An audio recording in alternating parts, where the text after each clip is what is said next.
All right. Here we are, week 3, and for this week, we are going to be doing some work on our final composition and our label design.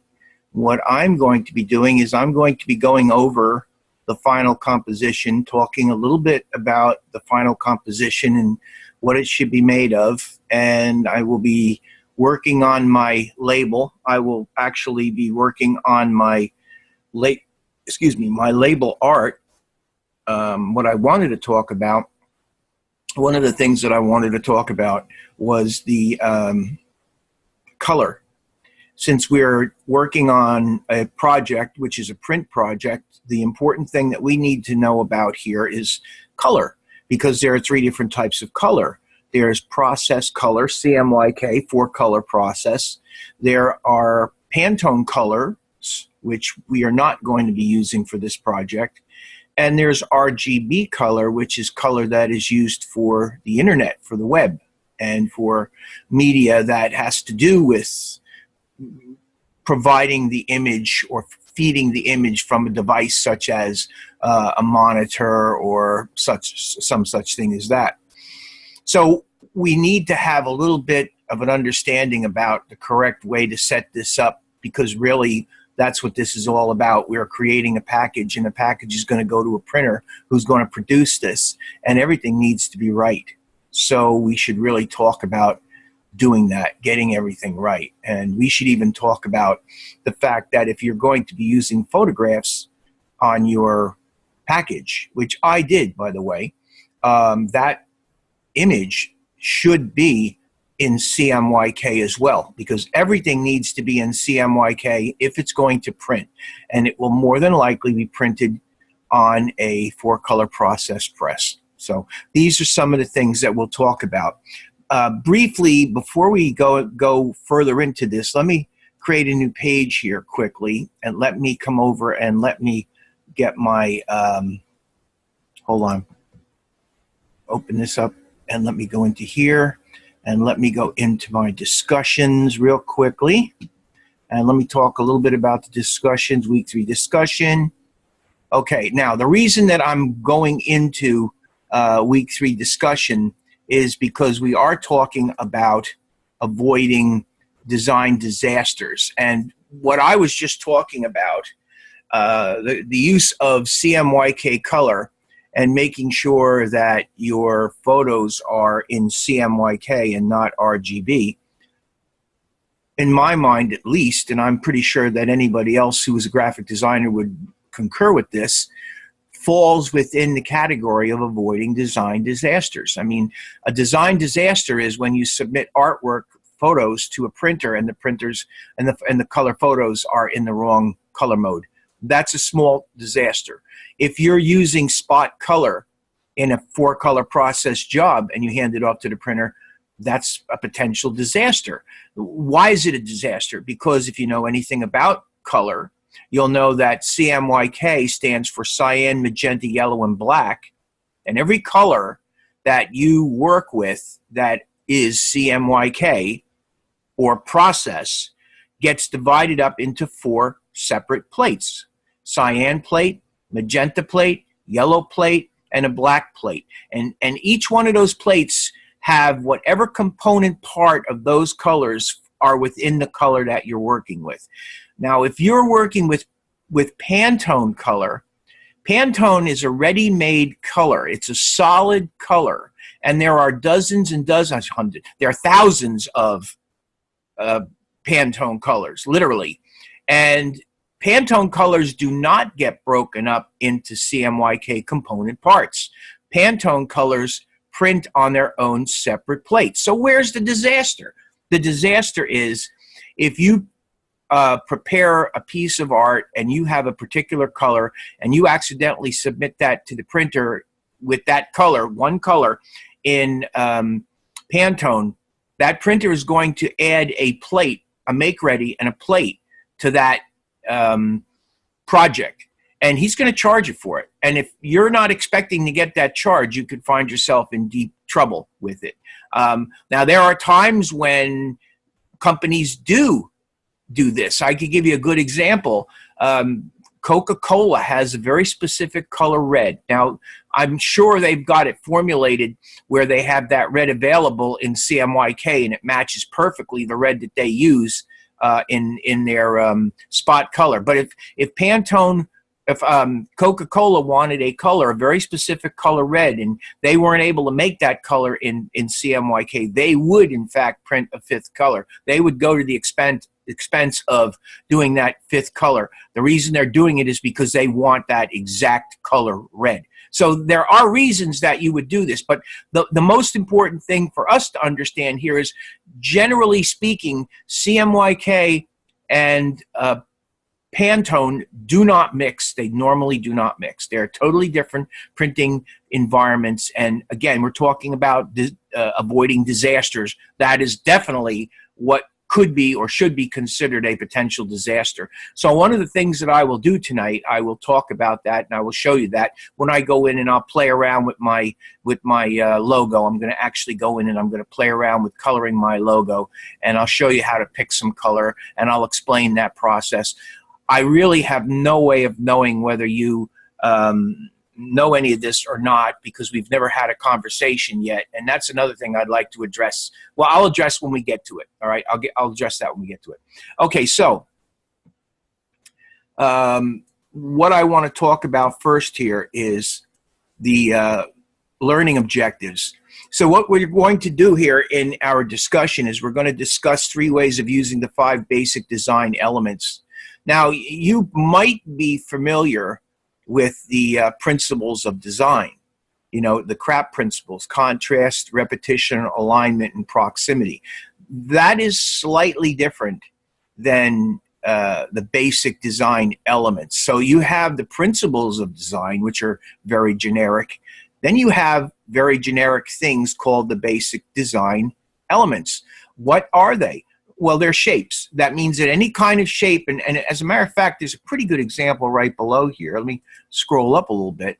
So here is a good visual. This is a visual that's somewhat similar to what we're working on. As a matter of fact, it's pretty amazingly close to what we're working on, frankly, but it's very generic. It doesn't really relate to a particular product.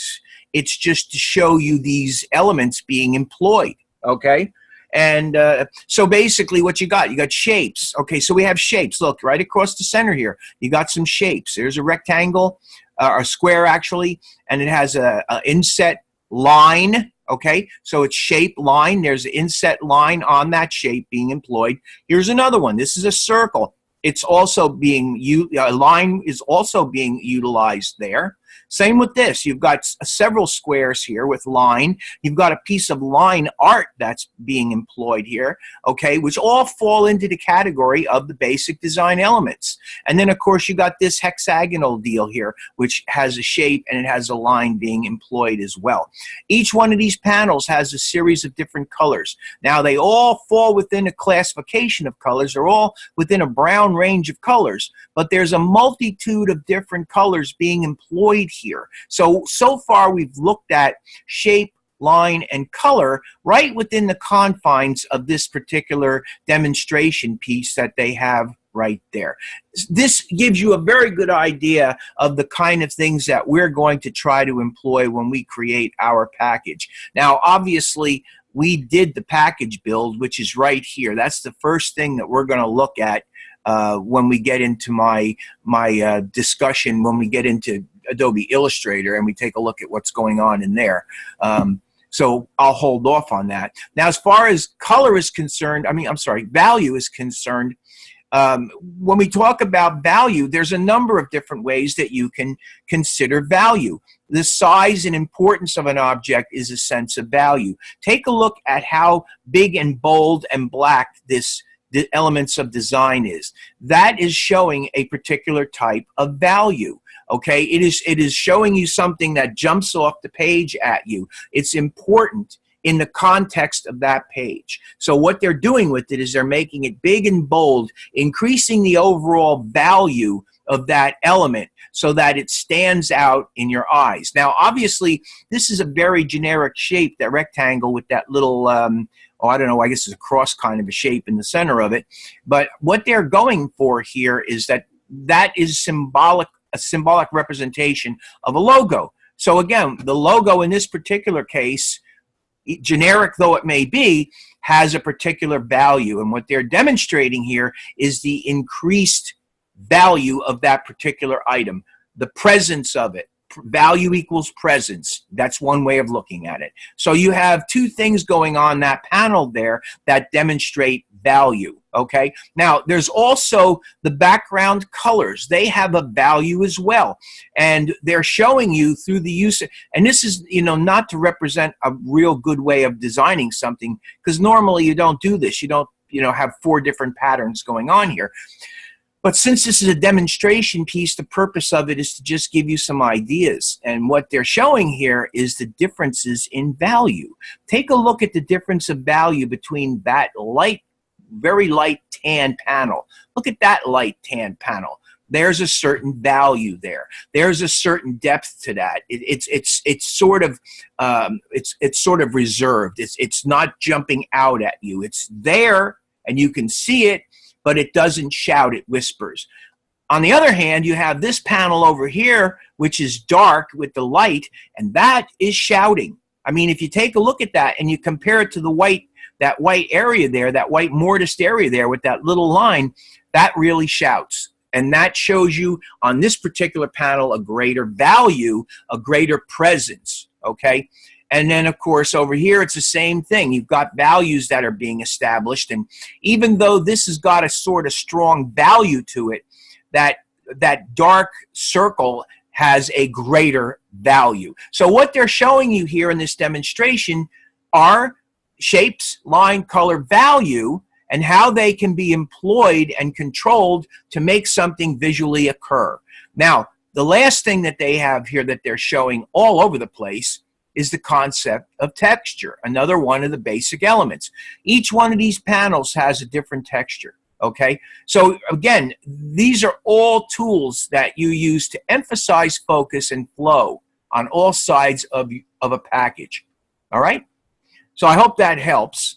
To avoid design disasters, the designer must understand how the 5 basic design elements, shape, line, color, value, and texture, work together to create an appealing and professional package design. Well, you could easily say that it's not just for creating a appealing and professional package design. All of these elements, these design elements and principles are to be employed by the graphic designer for whatever it is that they're working on. I mean, right now we happen to be working on packaging and labeling, but it doesn't really make any difference. These are generic things that you use whenever you design something.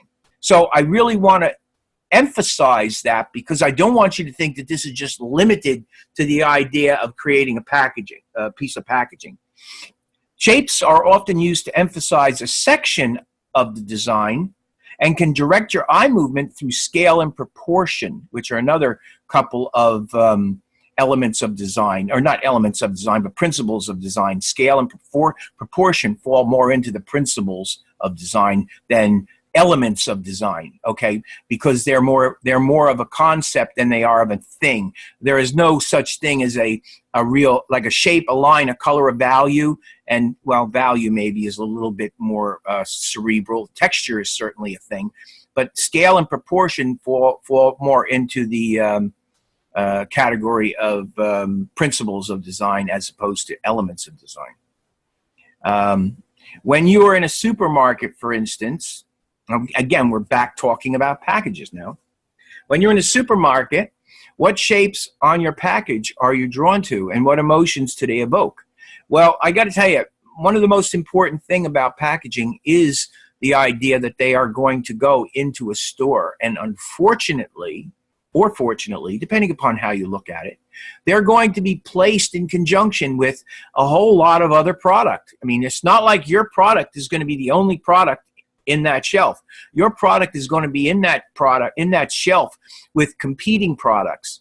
So a lot of times what happens is you have companies that are producing packaging And these companies literally are looking at the competition and weighing the competition and what the competition is doing. And they're trying to design their way around the competition. Their ultimate goal is to make their package, their product, more visual and more give more presence to it. So when people come in there looking, their eyes are immediately drawn to their package. And if their eyes are drawn to the package, there's a greater chance that they are going to get picked up and used. Now, if it turns out to be a lousy product, it may never get used again. But if you do a good job with your packaging, there's a greater chance that somebody's going to try it. And if they try it and like it, they will become a customer, which is what this thing is all about, you know?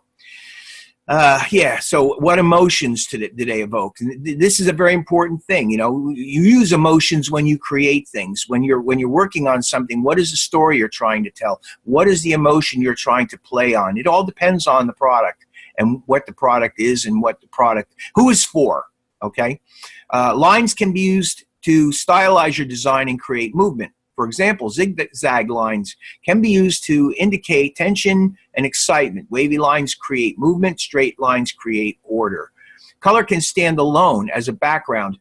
My piece was basically one big color background. Now, that was a choice that I made when I designed mine.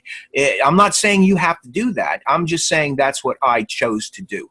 And I thought it had a dramatic, very sophisticated look, something that would go really good with the right bottle of wine. And I thought perhaps that my bottle of wine was the right bottle of wine. I liked the blues and the purpley blues that I chose. I went after that look because I thought that also helped to emphasize the concept of that wine.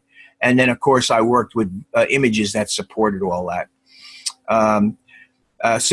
Or applied to other design elements as shapes. Now, I also incorporated graphic shapes within my design. And what I did was I took color and I incorporated my color as standoff elements, okay, creating value and also creating texture when I created my package. We'll talk more about that when we get to my package, all right?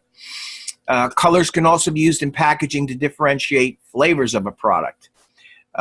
Value describes the degree of lightness or darkness of a color and can be used to evoke moods or feelings. Well, this is what I was trying to do with my color was to evoke a mood and a feeling, which was kind of a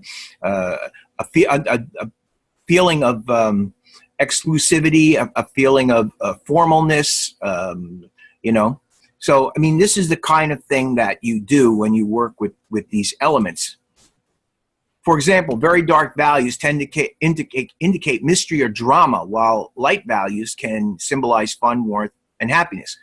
In my opinion, the design that I did for my wine box, I felt that the darker values gave me a better look than the lighter, warm, fuzzy and happy colors. So I just thought that the product was better off with that dark and very sophisticated look. That's why, but I didn't want to go with black. I thought, my initial thought was I'll go with black. And then I thought, you know, black is probably way too overdone. I mean, I can easily think of a half a dozen different ones. As a matter of fact, yesterday I was with a very good friend of mine who went out and bought about 4 cases of wine. He was going to be giving everybody wine for Christmas. He went out and bought 4 cases of wine. And there were 4 big boxes, black boxes with this little tiny graphic on the side. And I looked at those boxes and I said, John, what are those boxes? And he says, wine. And I said, they're wine? They don't look anything like wine. He says, they're wine. And he opened up one of the boxes and he pulled out this really nice wooden crate. And inside the wooden crate, there were absolute black bottles of wine.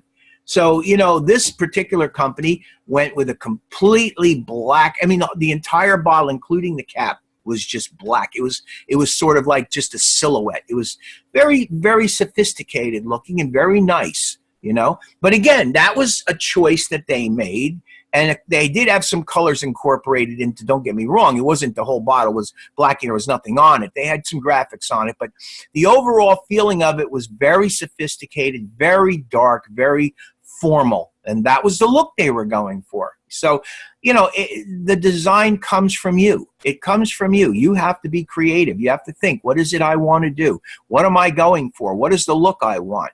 And you have to go for it, okay?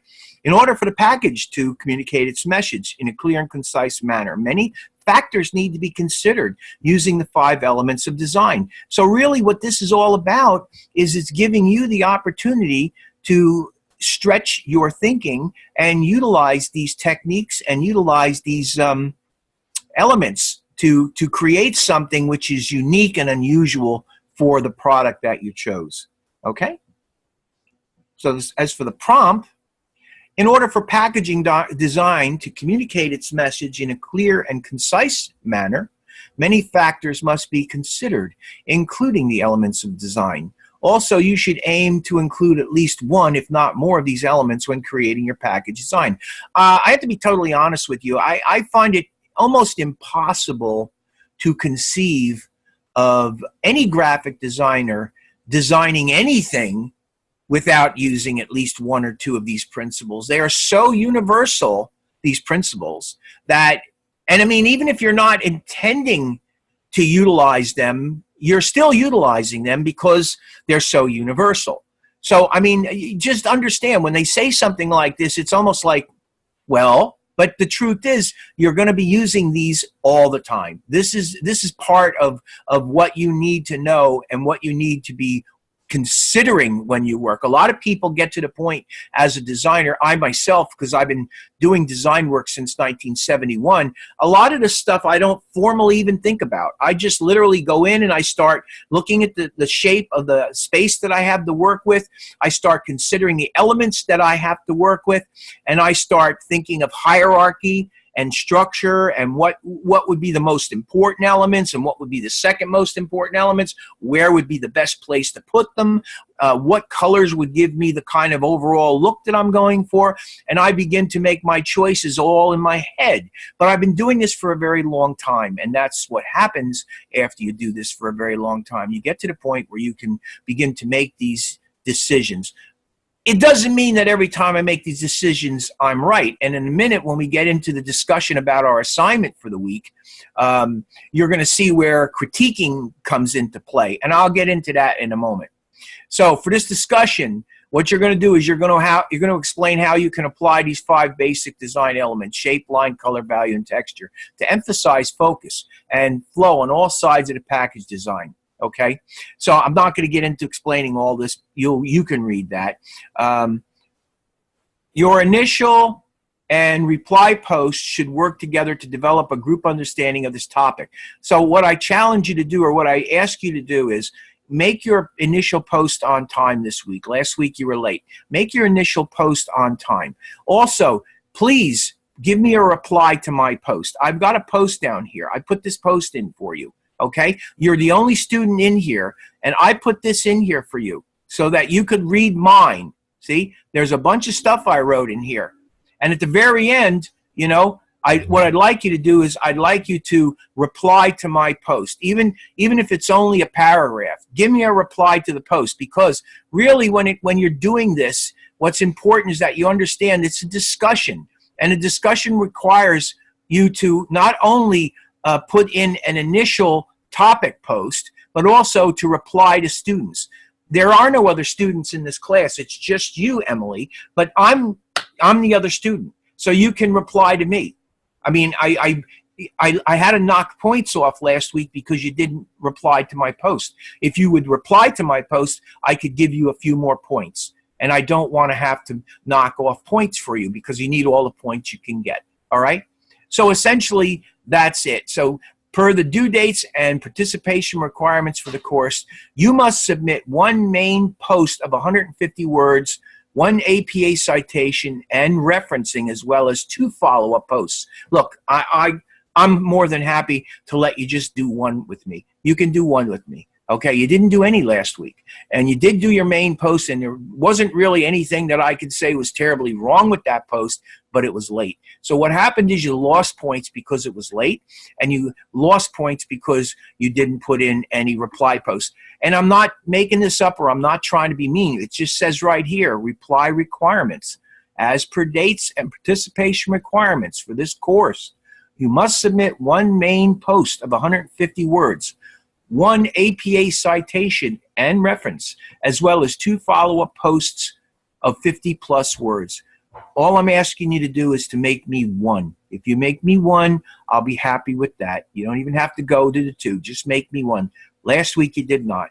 So responses can be addressed both your initial thread and other threads, but must be your own words, no copy and paste. Okay, so basically there you go.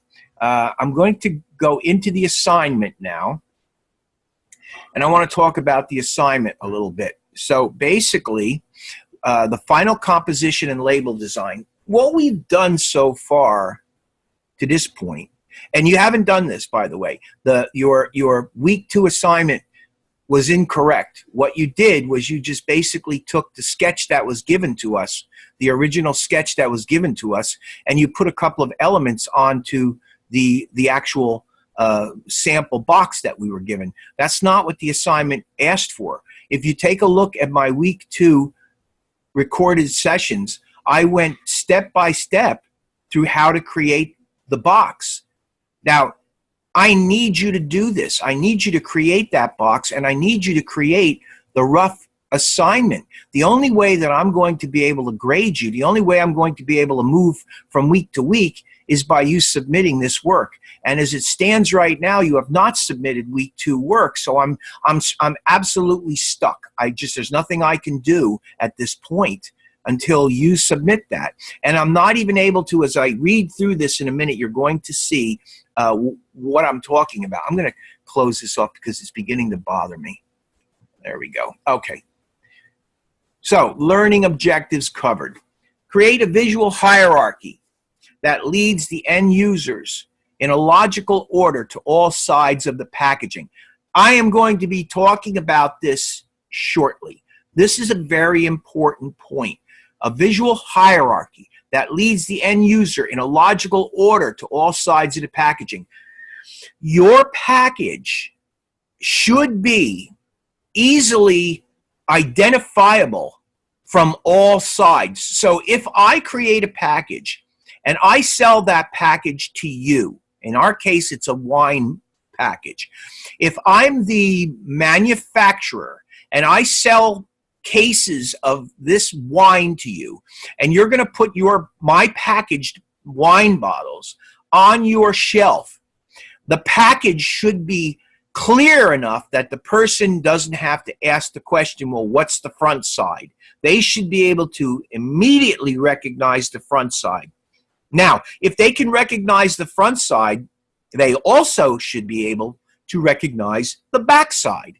And then, of course, you've got sides. Usually the sides are secondary in nature and usually fall into the category of decoration, you know. And I've even seen situations where the sides were basically just a nice color, a background color. As I was saying to you, this guy opened up a case of black wine bottles, and the boxes that they came in had nothing on the sides. It had a front and a back cover. I don't go for that kind of a thing. I think there should be texture involved, and there should be some additional color involved. And you'll see that when we get into my talk about my packaging and how my packaging sets up. But that's what you're going to be doing this week. You should have done the rough layout last week. You didn't do that. You also didn't do the actual box build. So, you know, you need to get in touch with me, and you need to let me help you if you can't do this, because it's going to become a problem after this week, because I'm not going to have anything to be able to grade for you, and I don't know whether you're going to be able to catch up. If you're going to reach a point where I don't think you're going to be able to catch up. I'm willing to help you catch up, but I can't do it without you contacting me. I've sent numerous emails to you, and I have not received an email from you. So I'm asking you very kindly to at least send me an email and let me know what's going on. And you're going to create and develop an original concept that targets the end user. So you have to think about the product, and you have to think about who's going to be using that product, who that end user is going to be. When you design this, it is going to be designed for a particular target group of people. All right? So let's talk a little bit about the background. Analyzing client feedback is an essential part of all projects, and it can make or break a final design. See, this is where you and I run into a problem, because I am the representative client. That's what's going on here. I represent the client, and what you're doing is you're preparing a package for me, and that package is going to represent my product. And as it stands right now, you have not submitted a package to me. So as a client, I'm in trouble now, because I've hired you to do this job and I have not received what I need from you. So I can't even analyze it. I can't even critique it, because I've received nothing. That's my problem, and it's week 3. So you've got makeup to do, and I'm willing to help you do that makeup, but you have to understand the role I'm playing here. The role I'm playing here is the client, and I'm already a week behind. My package is overdue. If I was a graphic designer, and if I was working for, say, my friend John, the person I was telling you about with the wine, if he gave me a project and I promised to give him that project in a week, if I bring him that project, he's going to look at that project and he's going to tell me what he thinks about it. He'll tell me what he likes about it. He'll tell me what he don't like about it. And what we will do together is he'll analyze it, and he will provide me with enough feedback that I can go in and I can modify that and get us closer to where we want to be.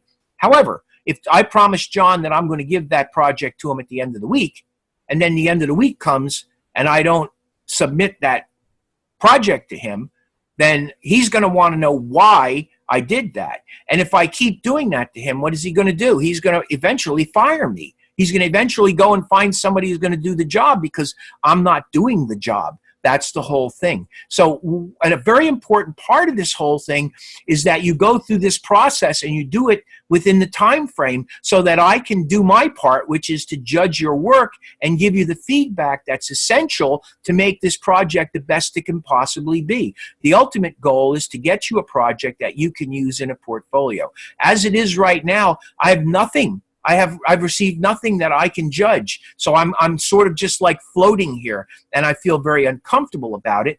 And I'm appealing to you to contact me. Okay? Please give me a call. Please send me an email. If you don't want to spend the money to call me, send me an email and give me a phone number, and I will call you back. I promise you I will. I'm more than willing to try to help you, but the only way I can help you is if you contact me. So I'm going through the process. Since you're the only student in this particular class, I'm having a one-on-one conversation with you, because you will be the only one who will see this, recording. So it's not like other people are going to see it. It's just between you and me. So I'm asking you very directly to please contact me by email, contact me by phone. If you can't or won't call, I don't have a problem with that.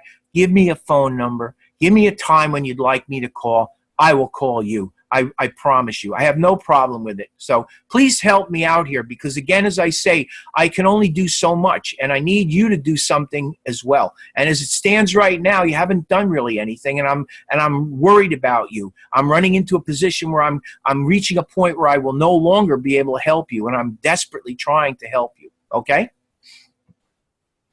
Feedback is a corrective step in the design process, and it's meant to improve the design rather than hinder the process. The transition from a preliminary idea to a full print-ready file requires careful attention to how design elements relate to one another and how these relationships impact the overall visual communication.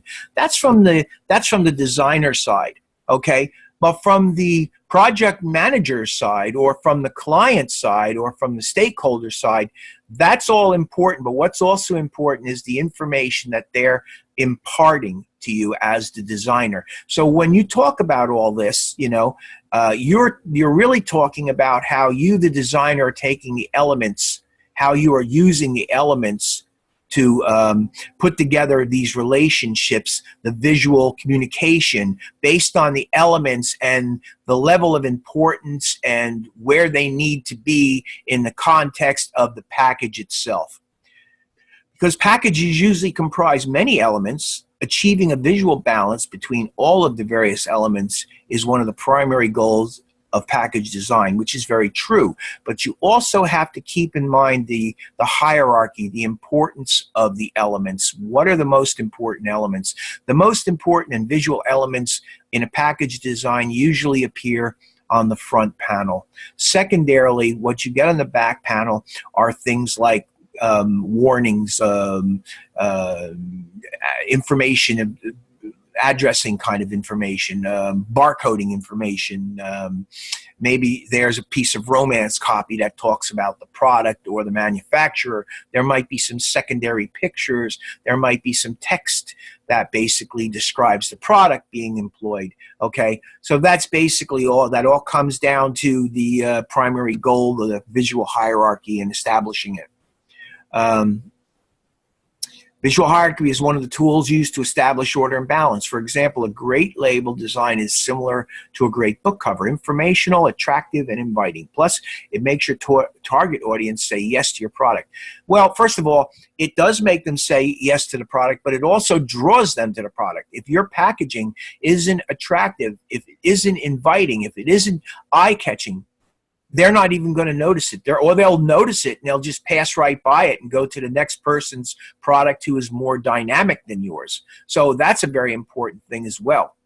Think of how packaging attracts your attention at a glance by the use of color, unique graphics, typography, and imagery. This is all very important stuff, and this is where the designer comes into play, because the designer is expected to come up with this arrangement of color, this arrangement of graphics, the choices of typography and imagery. Now, if you're working in a branding environment, you're going to have some of this information given to you. Color, for instance, in a branding environment will be established, and you'll have to work within that color family, that brand family of colors. The same with typography. If you're in a branding environment, you're going to have to work with specific colors that fall within the category of your branding colors. Okay, now we're not really in a branding environment here. You were not given branding instructions, so you got a greater level of freedom to choose what it is that you choose when you do the creative work that you're doing in this particular project. Why will a consumer be drawn to your package? So basically what we're talking about here is, what is it that makes your package special? You're going to be in a situation where there's going to be a bunch of products that are surrounding your products, which will be very similar or more or less the same as your product. There's no doubt about that. You're not going to be the only product, or I should say very few products are a one-of-a-kind product. Most products fall within the category of a me too kind of a product. So that's why it's very important for you as a designer. And a real serious designer will go and take a look in a couple of stores, maybe take some pictures of different products that compete with their particular product and use them for referencing when it comes to designing stuff, because you can pretty much count on your product appearing on the same shelf or very close to that particular product that you're looking at in the store. So one of the things that I always tell people to do is to take a moment and go into a store and take a look at what other products are in there that are like your product, and get a visual idea of what you're up against, so to speak. That's something that professional designers actually do. Why will a consumer be drawn to your package? Why will they have the urge to pick it up, examine it, make a decision to purchase it? That all comes down to how convincing and how unique your job as a designer is to create, or how your effort is to create something which is that unique, that they will pick it up and examine it. If they pick it up and examine it, and it all seems to check out right, it's in their hand. There's only one thing that they're going to do next, and that is either put it back down or put it in their cart and walk away, and then you've made the sale.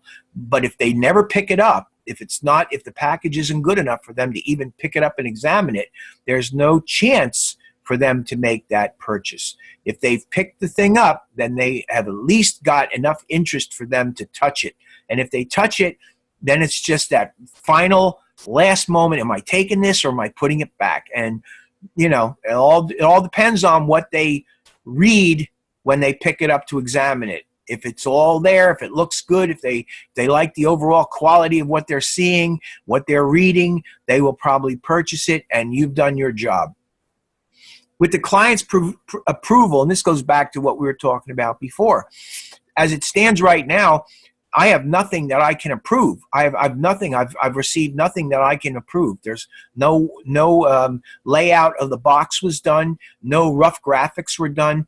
I have nothing. So I can't really grade it, and I can't give you any approval. Right now I'm sort of stuck here because I can't even tell you what I expect to see for this week because I have seen nothing for last week. So I'm really in a bind here, and I need you to contact me as soon as you can so we can straighten this out.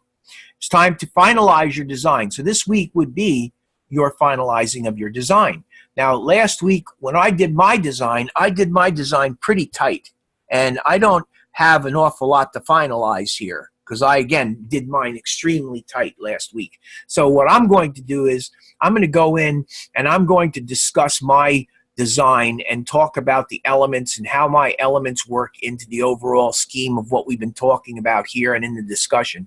That's what I want to do.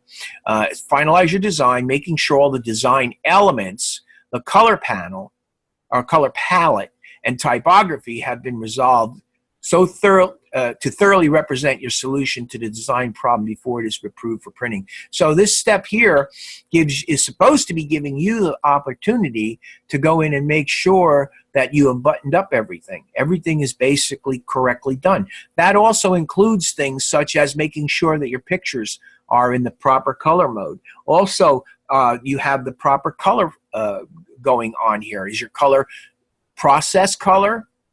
Is it RGB color, or is it CMYK? It's supposed to be CMYK. So one of the things that I'm going to do is I'm going to show you how to get yourself some CMYK color, okay? Or how to convert color to CMYK. That's something that you should know how to do. Because in reality, if you were going to do this packaging correctly, you have to make sure that your color is in CMYK, because this will print in CMYK, not RGB. So let's move down a little bit.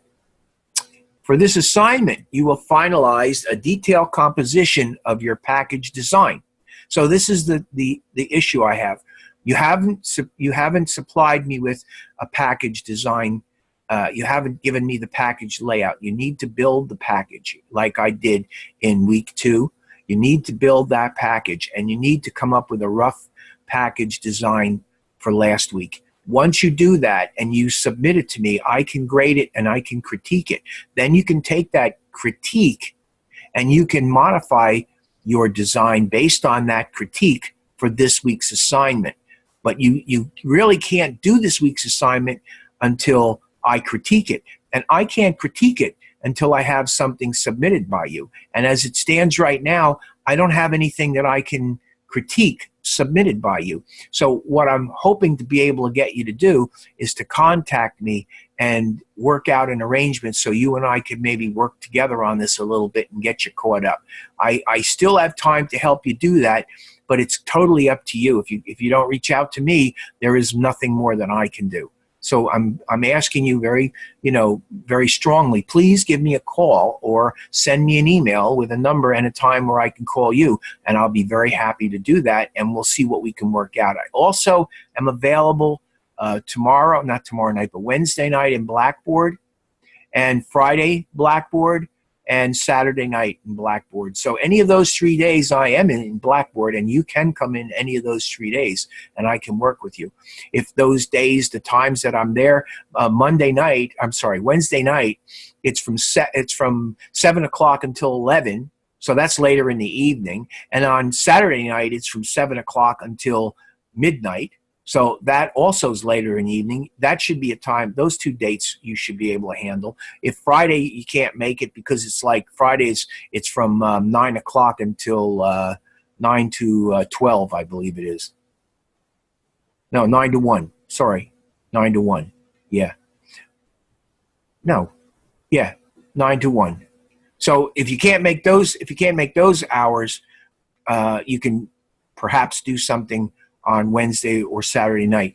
If any of those hours are no good, again, send me an email. or give me a call, and we'll see what we can work out. Maybe there's another way that we could work this out.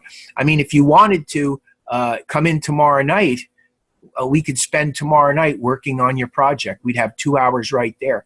I just need to know from you what you want to do and how you want to do it. As it is right now, I have no idea because I have not received any emails from you. So I don't have any idea at all what's going on. So it's absolutely critical that you reach out to me. So again, we have 2 parts to this. Part 1 is detailed final composition of the package design. So what we're going to be doing with this is, what you're going to do here is you're going to take my changes, the suggested changes that I will give you, my critique from week 2, and you're going to execute those changes, make those changes, okay, to get an approval out of me. And what I would generally do with something like this is you would submit me last week's assignment would be the box that would be correctly made and your graphics would be in place. And I would have discussed with you what I thought about the graphics, the placement of objects, the color or use of color, the use of texture, whatever you're using in your rough, I would discuss with you, and I would give you my opinion on them. Do I think it's strong enough? Do I think you could do something better by this, by the other thing? Again, I can't give you real specifics on this because I have nothing to go specific about, but it would be generally me looking at your submission and giving you advice as to what I think would improve it, and then let you have the opportunity to go in and play around with that a little bit and see what you come up with as far as improving it is concerned. That's where we're heading with this week. Again, reviewing my feedback from your week 2 assignment, okay? And I would give you feedback. I always give feedback. And you could then discuss with me if you have any questions on the feedback and come up to a resolution for the final design. Now, again, the problem I have now is that, you know, I have had no discussions with you. I've had no communication from you whatsoever. I haven't got an email from you. Haven't had a phone call from you. I've asked you repeatedly to give me a call. I've asked you repeatedly to send me an email. I've sent you emails a number of times, and I haven't heard a thing. So I'm just sort of like in limbo here, and I'm concerned about you. I'm not concerned about me. I'm concerned about you. And the only thing I can do is appeal to you to reach out to me. Please do that so that you and I can see what we can do to help you. Because right now, the way things are, I can't help. I can't help because I can't even reach you. All right? So it's absolutely critical that I be able to reach you. Please do that. You're going to implement the change. If you have not completed the week 2 assignment yet, this part of the grade will be 0 points. So you see, my problem is that because you haven't completed the week 2 assignment, I'm stuck giving you a 0. I mean, I have no choice. It's telling me this. I didn't write this. The school wrote this. So I'm in a situation where I have no choice but to, if there's no assignment, week 2 assignment done before this assignment, I have to give you a 0. I will have no choice. There's nothing I can do. I just need to point that out to you because I don't want you to think that I'm being mean in any way. I'm basically working within the framework of what I have to work with. And it says right here, if I can't get an opportunity to critique your week 2 assignment, I will have no alternative but to give you 0 for this, which means half of your grade will basically be 0. Now, as far as the other half is concerned, part 2 is the label design, okay? And the label design is something I will also be talking about tonight and tomorrow night. And as I say, I mean, I'd be more than happy. I would be more than happy if you contacted me and said, "Hi, Bill, I'm coming in tomorrow night and I'm going to work with you on week 2. I'd say, great, we have 2 hours. In 2 hours' time, I think you and I could probably get something worked out for you that a lot of the work would be done, and then maybe you could have something that you could put in, and I wouldn't have to give you a 0 for that part of it. At least we'd have a shot.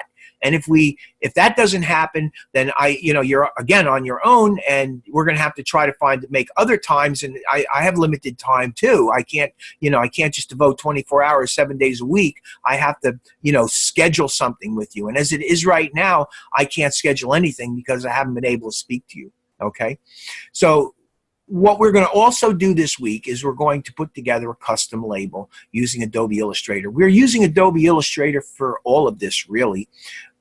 The product is going to be for our target audience. Keep in mind the color, typography, graphical elements all contribute to strengthening the brand identity. So the brand identity is something that's very important for us to work with. Unfortunately, we have not been given branding standards to work with here. So to mention branding in this particular context is kind of like a non-starter because we don't really have branding elements that have been added into this. And it would be up to us to work on branding. And I guess in the way you would do it is you would basically establish a pattern, a color, or I should say a color scheme, a pattern scheme, a color scheme, a graphic layout scheme, a typographical scheme, and you would carry these through your packaging and onto your labeling. So that's basically how you would establish a branding. In other words, you don't want your label to look radically different than your box. And you don't want your box to look radically different than your labeling. In other words, you want it to appear as though it's a cohesive group of objects. Okay, your box and your labeling and your bottle all look like they come from the same particular direction. Like I told you with my friend John, the guy had a huge box, a black box with these red graphics on it, very, you know, pumpkiny red graphics on a black box. And the graphics were very tiny and all centrally located. My initial thought when I saw these black boxes, it almost to me looked like they were computer boxes or something. And there was like 4 of them. And I said to my friend John, I go, what are those things? And he says, they're wine. And I was like, really? And, you know, at that point I thought, you know, I didn't even think of that they were wine because, you know, I wasn't thinking wine, but he likes wine, so it makes sense. Then he opened it up and I saw that there were the beautiful wooden crates, really nice wooden crates. And wooden crates, when you open them up, they had beautiful bottles of black wine. So if you opened up the outside box, and if you opened up the inside box, and if you opened up the wine bottle and sat them all together, side by side by side, the whole thing coordinated beautifully. And that's essentially what's going on here. When we're creating a label for a bottle, we're creating a label, and we're creating a package that all coordinate. That is the concept of branding. They all look like they belong from the same family of products. They all coordinate and work together as a cohesive unit. So it's an extension of the packaging design. That's essentially what we're doing here. When you make your packaging, you make your label to coordinate with that packaging. That's branding. That's what the overall process of creating this label is all about here. Okay? So it's very important that you understand this so that you do this right. Staying with the same product you chose in the week 1's assignment, you'll create a label that will go with your overall design strategy and concept of your product. So I did not go over in week 1, I did not go over color. So one of the things that I will do tonight is I will go, or tomorrow, depending upon when I get to it, because I have a number of things that I want to do tonight, and whatever I don't do tonight, I'm going to finish up tomorrow. Some of it's a little bit repetitious because I sense that I probably need to be repetitious a little bit so that you could see me do this and understand how it's done. I don't know you again. I haven't had the opportunity to speak to you, and I haven't even had an opportunity to talk to you as an email because I've received no emails from you.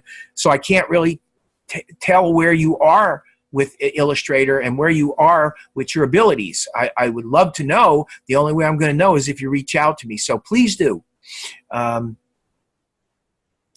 The label size is determined by the bottle. You can go and you can visit HTTPS, and then there's your labels.com for custom label sizes. What I did something a little bit different. I have a number of wine bottles here, and what I did, as a matter of fact, my friend John for Christmas gave me 4 bottles of wine yesterday. So I have a half a dozen bottles of wine here, and what I did was I went in with a simple tape measure, and I just measured 4 or 5 different bottles of wine, and I noticed that they're all slightly different than one another, but they all fall within the same basic shape and configuration. So once I measured 4 or 5 of them, I just made my own determination that I was going to go with a particular size and for the front, and I noticed that the sizes on the back labels are generally different than the sizes on the front. So I made a determination of what I thought the front size would be for my label and what the back side would be for my label. And I created 2 artboards, and I created 2 labels, a front label and a back label. You could do the very same thing, but again, I wouldn't just go off half-cocked. I would find some way that you could get a label size relationship, whether you go to onlinelabels.com and look there, or I don't know whether you might have a bottle of wine or 2 in your house. Just measure the width and the height of the label front and back, whatever. But that's how I did it. So what's required for your labeling? Product, package, color, scheme. What they were talking about here, okay? Color, typography, graphic elements all contribute to the strengthening of the brand identity. Label design is an extension of the package design. So required is a product, package, color scheme, obviously, because that contributes to the strength of the branding. Packaging, typography, again, contributes to the strengthening of the brand identity. Product, packaging, graphic elements contribute to the strengthening of the brand's identity. Correct labeling requirements based on the content of the packaging. So now there's food labeling guides here, there's guidance, regulatory, label, nutrition, and alcohol. You can look at all these things if you want. I looked at the labels that I had on my pieces that I had from my friend John, and my bottles that I had myself. And I was able to, by just looking at those and looking at the copy that is required for us, I was able to figure out how those elements should be applied to the labels properly, and I'll show you that. But you can find out all that information by just going to those links that are provided right here. Now, as far as the submission requirements are concerned, what you're going to do is you're going to create a multi-page PDF document that has both the package and the label design. I will show you how to do that before the end of the night. And of course, you name it correctly. You know how to do that. I'm sure you've done it before. You must submit a PDF. You've got to submit a PDF. So that's basically it. So we're really now at the point where we've talked about the packaging and what's going to be essential for you to do. The most important thing for me, and I'm not trying to keep whipping a dead dog here, but the most important thing is that you get yourself caught up and you get something to me for week 2 so that I can critique it. And without that critiquing, I'm not going to be able to give you a grade for the first part. You're going to end up getting a 0 for half of this right off the bat. And as a matter of fact, if I don't get a correct project submission for week 2, you're going to end up getting a 0 for that as well. And I don't know how you'll pass. I mean, you know, there's only so much I can do, and I'm more than willing to help you. The only way I can help you, though, is if you and I are working on this together. I mean, I can't just do the assignment for you. I'll be more than willing to act as a guide and to help you do it, but I absolutely must have you helping me do it. If I can't get that help from you, then I'm stuck. I can't do anything, you know. So I please give me a call. Please give me a call. Send me an email. Whatever. Thank you.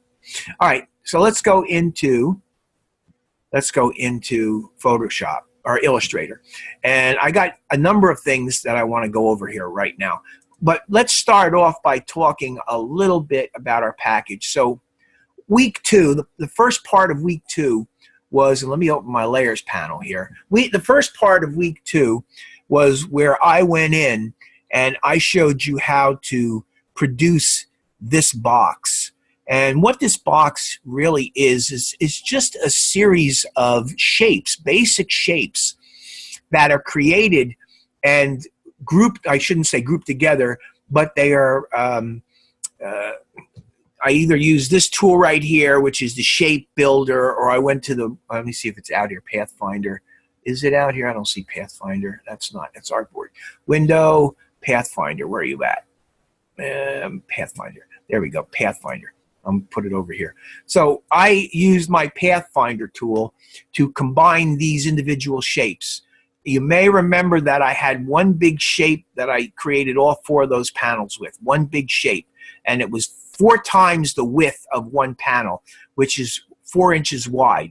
So it's 4, 8, 12, 16. So this is 16 inches wide by whatever the depth was. Off the top of my head, I don't remember what it was, but that's really what this is.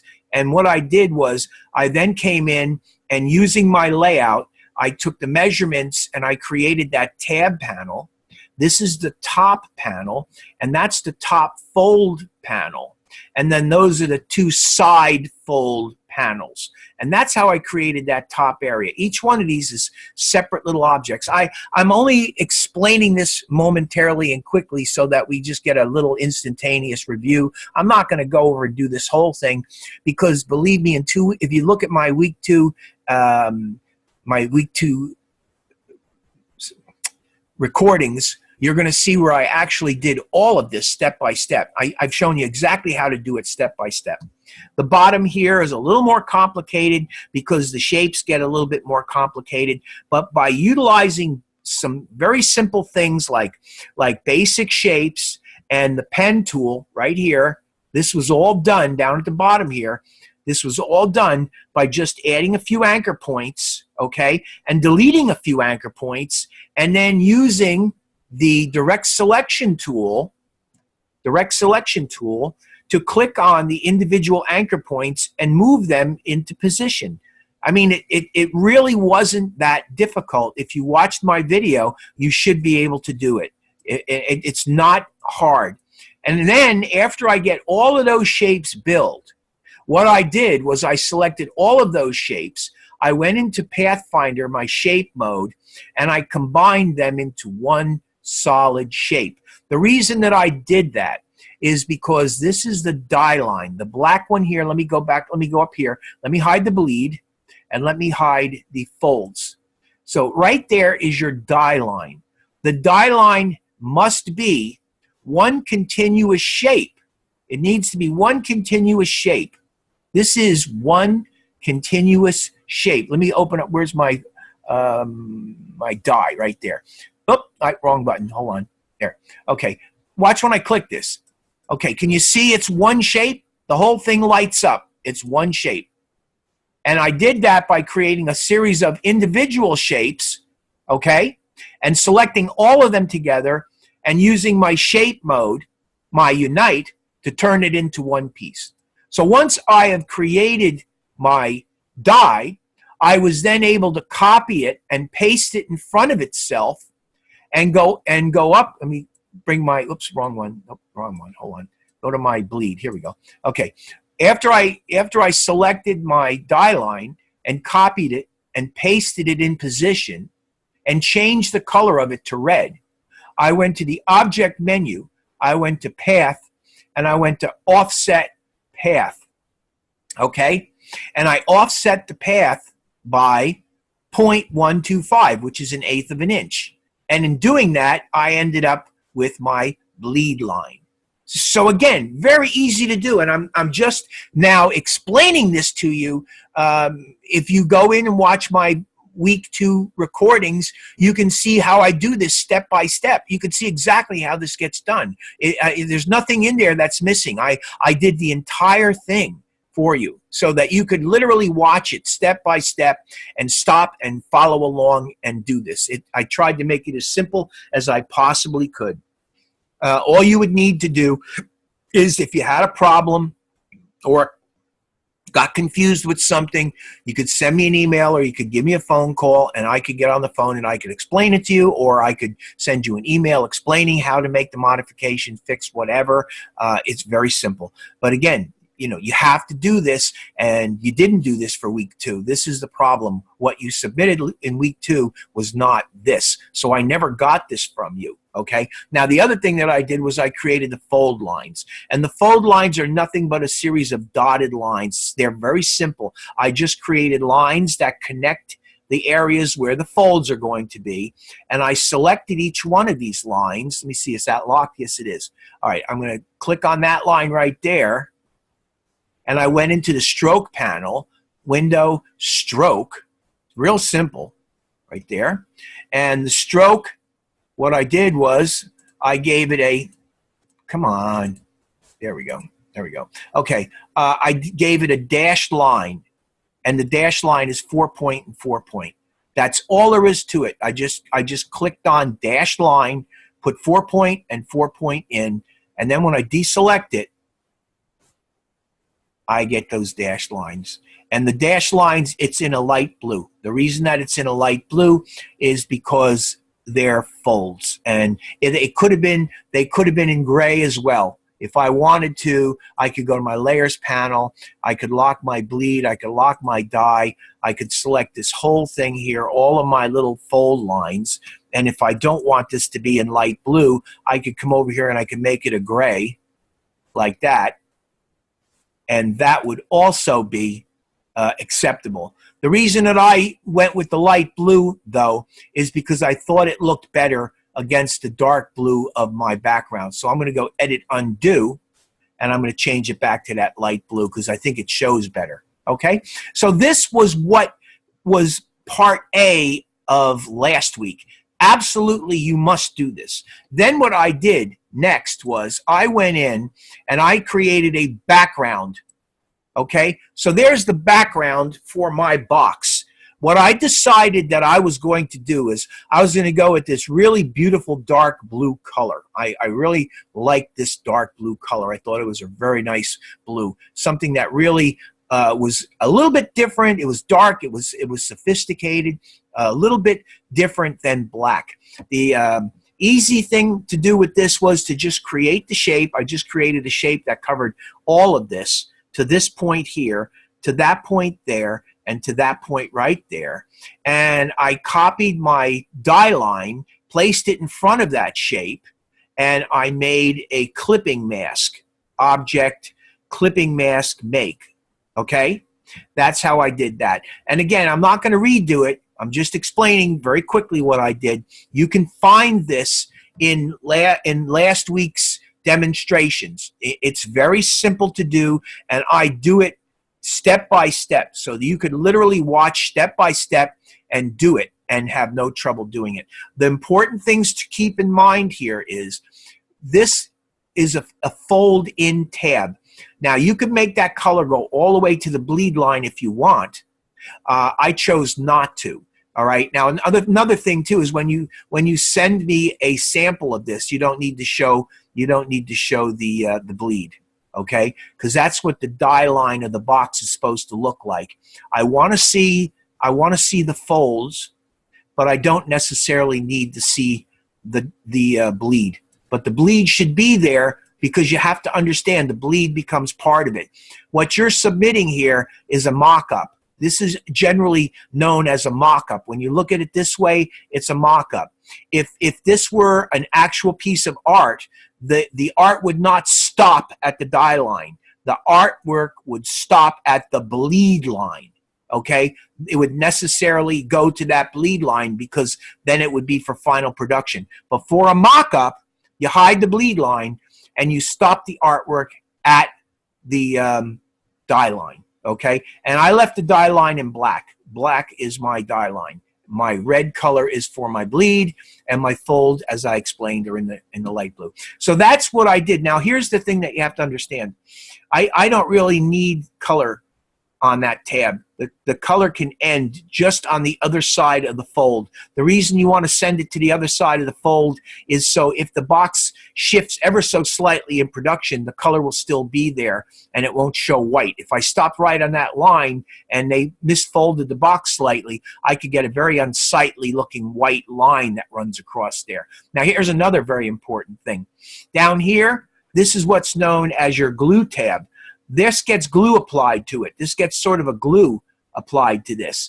Now, a lot of times when you print this ink, the glue and the ink don't like each other very much. And what happens is it can literally come apart. The glue can actually come apart because the ink is repelling it. So what they generally do is they generally just bring the color over onto the fold a tiny bit, and leave that folded area, that glue area, white.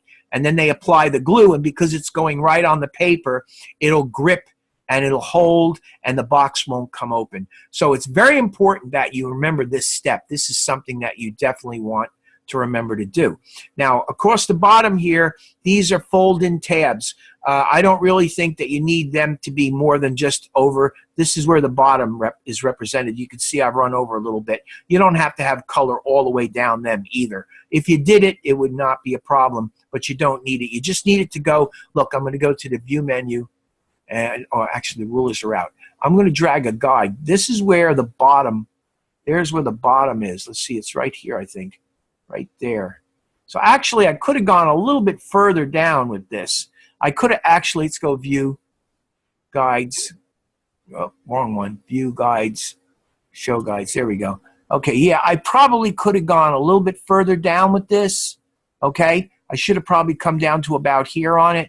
But, you know, I'm not worried about that right now. This is just a mock-up. So anyway, but it's the same thing with this. You want to make sure it bleeds slightly over that and over that, and even down here. It should probably come to about here instead of where I have it. I'll bring another guy out. It should go to about there. You really should have that down a little bit lower, okay? And that's not that difficult to do. If I wanted to, I could come in here, and I'll show you how I could fix this. What I would do is come in here at my direct selection tool, and I would go to my background layer. Yeah, my background, and I would click on this here. Let's see if I can do this. Is it locked? Yeah, let me unlock it. Let me see if I can click on that. And let's click on this thing here. Am I getting it? I don't know whether I am or not. Let me see. Click on that. Hold on. Click on that. Click on that. And no, I think I'm on the wrong thing. Hold on, let me see here. I want this thing. Where's my clipper? That's my clipper right there. All right, so I want this. There it is. I got it now. That. Whoops, hold on. Let me get the right. Yeah, I got the right tool. Click on that and hold the shift key down and click on that. And I think if I just move this down, yeah, here we go. See? Look. All I'm doing is moving my clipping object down. See, and I move my clipping object down. Now, I corrected that. See? That's where that really belongs. Go to the View menu and go to Fit Artboard and Window. And if you didn't do what I did, let's go to the View menu. Let's go to Guides. Oh, again, wrong one. Guides. Hide Guides. I made a mistake. I just corrected it. It was not really difficult to correct. But if you do that right, the point is that you want this thing to be, again, a little bit lower. But there's your background. And my background covers pretty much everything. All right? That was my decision. I decided I wanted my background to cover everything. Everything but those little inset tabs which you don't see, that folded piece in that you don't see. And, of course, you do not want to put any background art on that area there because you're going to apply glue, okay? So there's my background. Can you make more than one color on a panel? Yes, of course you can. You can change the colors of the side panels if you want. The back panel could be a different color. The front panel could be a different color. The top could be a different color. But just keep in mind when you do this, have a good design sense of what it is that you're doing when you do this. I felt that having a nice dark blue color overall was a good way to go. So that's the way I went. And it's no big deal. That's just my choice. All right, so what I want to do here is I want to lock my layers again. Let's see here. I got my stack top, my folds. Okay, so all those layers are locked. That leaves me with the graphics. Now, last week, I developed a rough. But I took my rough because I'm the instructor. I took my rough to the next level. I actually spent extra time, and I did step 2, which was do my rough, and I did step 3, which was my polish at the same time. So what I have now is I have my box graphics pretty much 100% the way I would want them to be submitted. Now, if I went in with my package design to my customer and my customer gave me corrections, I would certainly go back and I would make those corrections for my customer. But what I want to do right now is I have 4 layers here. I have a layer called front. I have a layer called sides, not just side, but sides. I have a back layer, and I have a top layer.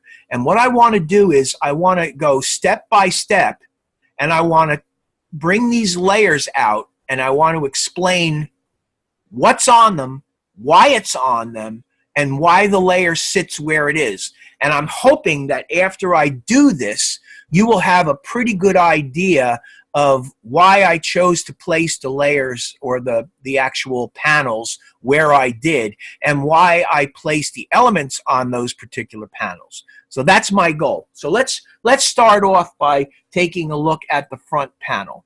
So here's my front panel. Now my front panel appears here. Why there? Why not here? Why not here? Why not there? Well, the reason that it's here is because I want to establish this as my back panel. So my back panel obviously must be opposite my front panel. This would not be opposite. This would be adjacent to it. Believe it or not, this would be adjacent to it on the other side, because right here is what's going to attach to that glue tab right there. So this is a side. That's a side.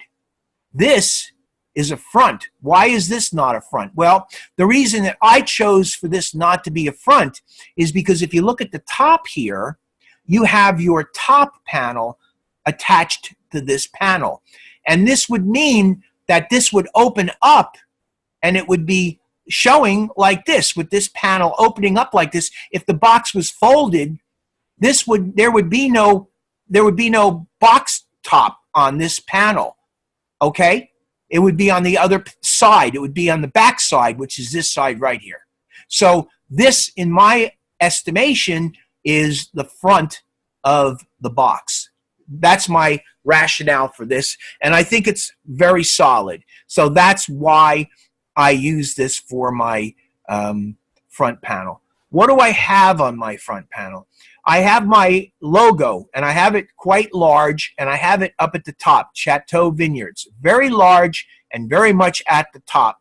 Why? Because that is the brand, and the brand is actually very important. So you want that to be the most highest in terms of archy. You want it to be the highest element and the most pronounced element on your front cover. Right beneath that, I tell you what it is and the year of vintage. So it's a Shiraz Cabernet, and it's from 1904. So I give that information, and I give that information right beneath the Chateau Vineyard logo. And again, I give that a nice size. And what I did basically was I took several colors. Let me just stop here for one moment, and let's go to colors. And I have colors here, okay? Now, I want you to look at this. See where this says wine? And you see where that says CMYK? And then this, see where it says CMYK? Okay, these are CMYK colors. Now, you can also tell that you're looking at a CMYK color because when it's a CMYK color, that corner gets clipped like that. Now, this can also be a spot color, and it can also be an RGB color. Now, you have to make these colors CMYK. You have to make them RGB, and you could do it one of two ways. You could come in here. Let me just create a shape. Let me get a layer here that I'm working on. Hold on. Let me go back to my layers panel, and come on. Oh, come on. There we go. Okay, so let me get on my layer that's open. Oh, no, it's not open. All right, here we go, the front layer. There we go. Okay, I'm going to just create a little shape. There's a little shape. Okay, so I got this little shape here. I'll get rid of it in a minute. And I'm going to fill that with a color. Let me pick a color. So I'm going to pick something a little bit different. Let's pick something a little more purple. Go over here like this. Okay, and I'm going to choose that color, hit OK. Actually, this is right there. Hit OK. So now I've got that color. Notice what it says here, RGB. See it? This is what you have to understand. Let's go to my colors and my create a new color. And this is in RGB. Okay, so here's the important thing. I'm going to hit OK, and I want you to see it here. And now I got this color. See where it says RGB instead of CMYK? Okay, this is what's important. What's important is that you understand that I've deliberately went out of my way to leave this color reading RGB, and I've left these two colors reading CMYK. This is a cyan, magenta, yellow, and black project. I want to know that my colors are in CMYK. So I could go in and I could change the name of the colors like I did here. I changed the name of the colors to wine. Okay, I could do that. But then I'd have to go by that little icon right there telling me that this is in RGB or CMYK. And what I like is I like to have the visual reference telling me that this is CMYK. All right. Now here, this is in RGB. So what I want to do is I want to get this out of being RGB. I do not want this to be RGB because RGB is okay if I'm working on something that's going to be used for the web. Okay, but I'm not. I'm working on something that's going to be used for print. So the color has to be the correct color. So what I'm going to do is I'm going to double click on this or double click on the little thumbnail, I should say. And see where it has a swatch name. I want you to watch what happens. The color type is process color. I'm going to change this. This is actually pretty good. I'm going to change this to CMYK. All right? And I'm going to hit OK. And now, let's see if I come back here. What do I get? Let's go back and see if I get it. RGB. It's not letting me change. Darn it. Let me go to CMYK. All right. And let's see here. Process color. And let's hit OK. See if that does it. Nope. Oh, hold on. Let me see here. Still going into RGB. I'll be darned. It won't let me change it. I'll be darned. This color. It's really a pain in the neck. Hit OK. So it's still not letting me go into CMYK. So let me try this. Let me try this again another way. Let me delete that color. Yeah, and let's try it one more time. Let's click on this, and let's choose this color. Hit OK, and create new color, new swatch. This time I'm going to see if I can get it to go. Let's go to process. Let's go to CMYK. Let's see if I can get this to work now. Nope, it's still giving me RGB. I'll be darned. I'll be darned. That's really a pain. So, okay, so this is giving me trouble. What I would do then is this. I'd go to my swatch libraries, and I would go down to my color books. And there's a bunch of color books in here. And what I would want probably, my guess would be that Pantone plus CMYK coded would be the color book that I would want. Why that is because as a branding in a branding environment, you would probably want to have a color that you could make Pantone plus CMYK. And more than likely, this box is going to be made on a coated stock.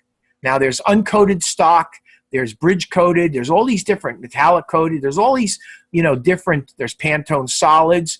But my feeling is that probably the Pantone plus CMYK coated would be the color scheme that I would want. So I'd click on that, and now I get my color book.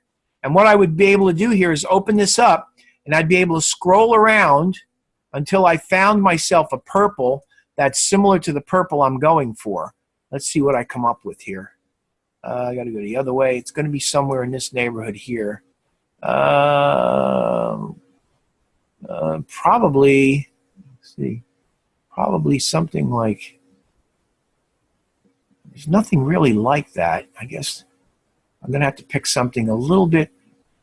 Let's see what I can, nothing, quite a significant jump. So I'll tell you what, let me pick, that's a nice color right there. So there we go. Now I got that color right there. Now that's set at Pantone P97-16C, all right? And then I'm going to close this off, and I'm going to come in here and double click on this. and I'm going to make sure that this is set to process color. So this is process color, all right? And it's Pantone P27-16C, but it's set to process color. Now if I hit OK, that I know is a process color. Even though it's called Pantone, it's still a process color. Now this wine color here is process color too. But normally what I did in this one here was, instead of leaving the default name up here, I changed that name to wine.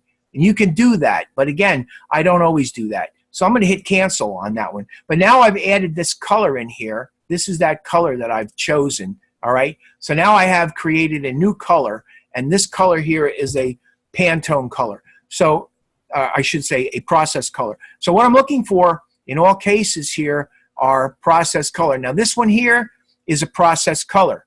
So I'm actually good. I'm actually good. The color mode is RGB. That's fine. It's still a process color. So I'm okay with that too. So here I've got my colors. These are all colors that I can use on this project. I'll do this again when I do my logo. I'm going to bring this in here. Let me bring this down. Let me bring this in here. Okay, and let me get rid of that.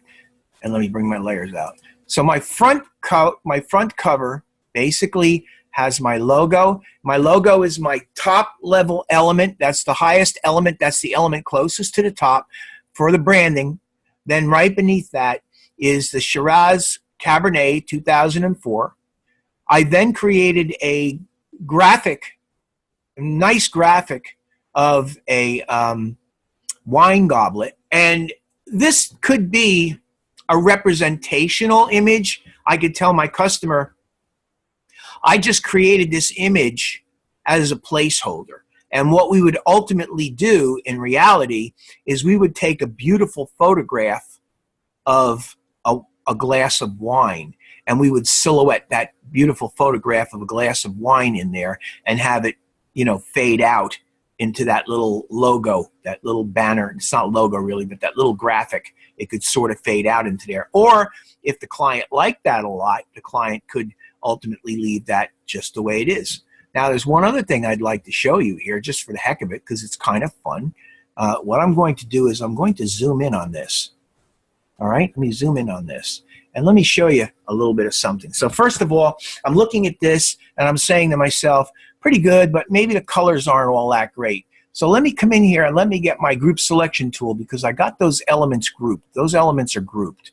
Okay, so I'm going to get the group selection tool, and I'm going to click on this element right there. And I'm going to change it to that wine color. And then I'm going to click on this element right here, and I'm going to change it to that wine color. And then I'm going to select both of those wine colors, double click on this, bring it up, and I'm going to darken that down some, like about like that. Let me make it a little richer too, like about like that. And then hit OK. There. Now I got some interesting looking, and I'm going to save that color as well. Let's save that wine color. New swatch, and it's process color, and hit OK. There we go. All right, now what I'm going to do is, with the direct selection tool, I'm going to click on this, and I'm going to hold the shift key down, and I'm going to click on this. And I'm going to apply that same nice wine color to it, okay? And what I'm going to do is, I'm going to go into my color panel area. And what I want to do with this is, I want to change the color mode to HSB. And I want to explain to you what HSB stands for. Hue, saturation, and brightness. This is for color process. So what I can do is I can play around with color, and I can do a lot of interesting things with this with color. What I was hoping to be able to do is to create something that makes this wine stand out a little bolder. So I have my hue here, and if I use this slider, I can drag this slider back and forth, and I can change it to a different hue. Hue means color. So I don't really want to do this, but if I drag the slider over this way, you can see it's going to go blue, it's going to eventually go to green, it's going to go to yellow, and then it's going to go to orange, and then the red. I don't want to mess with that because I want to leave that alone. I don't want to desaturate this. What that means essentially is I could drag this slider over that way, and I could make it more intensely burgundy. Or I can go this way, and I can make it gray. neutralize it, which I don't want to do. But what I do want to do is I want to play around with the brightness. So I want to create a highlight. And if you can see what this does, this basically, brightness will take this to black. So if I were to go this way, if I drag that slider this way, that color in those two areas would turn black, which is not what I want to do. I want to brighten them up. I want to give them highlighting. So I'm going to click on this, and I'm going to slowly bring this over a little bit. And you can see it's already highlighting. See it? See it getting brighter? There you go. I think that's about what I'm looking for. So I'm going to close this, deselect it.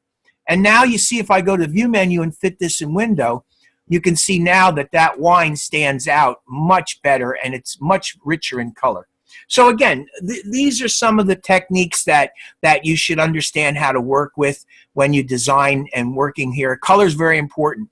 So this is my front cover. On the bottom of this, what I did down at the bottom here is I put in my alcohol content by volume and approximately 7.7 standard drinks per preservative. 220 is added with this. So this is the information that I think makes the most sense on the front. All right. So there's my front. Let me go view zoom out. All right. There's my front. I didn't think I really needed anything more than that on my front. This made a really good front. Now let me do this. Let me go zoom out again. Actually, you know what? No, let me scroll down. All right. So the next thing that I wanted to do is, since I have my front now, there's my front. What I think I want to do next is I want to show you the top. So let me come over here, and there's my top. Let me click on the top. Now notice when I bring my top up, notice that my top is upside down from the back. The reason that is because when this thing folds in, I want this logo to be facing in the direction of this logo here. So the top is facing in the same direction as this front logo. When it opens up, it's going to open up backwards. But when it's closed in a box, it's going to be facing in the same direction as the front logo. That's where my top comes in, and that's how I did my top. Again, very simple, but it's just, why did I do it? There's a reason I did it. The reason I did it is because I want it to appear to face in the direction of the front label. In effect, everything to some degree is there to support the front panel. That's the simple way of looking at this. Everything is there to support the front panel. The front panel is what does the biggest selling job of all the panels. The front panel is what's going to be facing the client when the client comes in to take a look at this product. So you really should be concentrating heavily on making that front panel look great.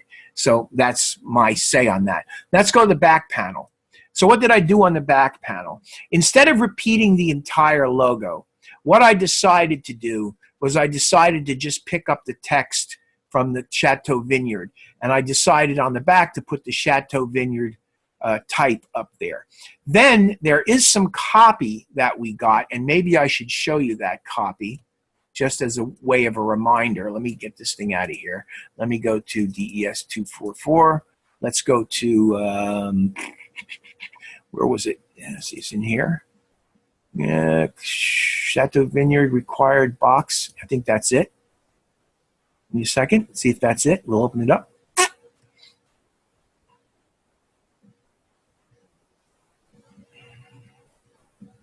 There we go. So this gives you, we talked about this gives you all the mandated information that has to go on the box. So I'm going to come down to here, and there's my additional information. Tucked in the heart of the Rhone Valley, Chateau Vineyards is a small factory-owned winery handcrafting premium wines. The Graham family has been making wines for 3 generations. The family tradition lives on in shades of red, white, rosé. Savor Chateau Vineyards, rich history in savor in every sip. So that's what's known as additional copy or romance copy. And that romance copy is what you see right here.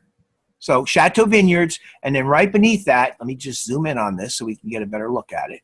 There it is. There is the copy. So I'm only showing you this. I'm only making a point of showing you this so that you understand that this copy actually did come from somewhere. Okay, now I'm looking at this and I'm saying to myself, let me see, where's my back? Let me get on the back layer. Let me click on and lock that front layer and lock the top layer. This looks to me like it's a tiny bit out of position.